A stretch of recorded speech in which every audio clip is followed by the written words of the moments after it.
Hi நண்பர்களே, இன்று உலகின் மிக பழமையான 3 மொழிகளை ஆழமா பார்க்கலாம். தலை சுத்தி நிற்கும் விஷயங்கள் வருது. மதுபான கூட்டம் லைக் பண்ணு, தண்ணி கூட்டம் சப்ஸ்கிரைப் பண்ணுன்னு கேட்க மாட்டேன். அந்த ஒல கேள்வி இல்லை.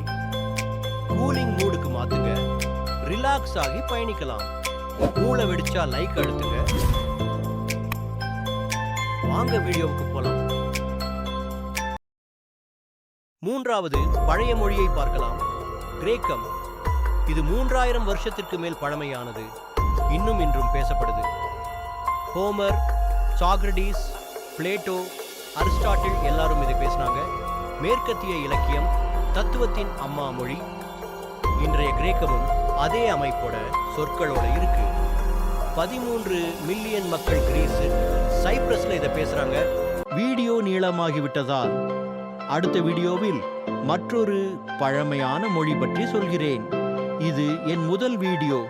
அனைவரும் ஆதரவு செய்யுங்கள்.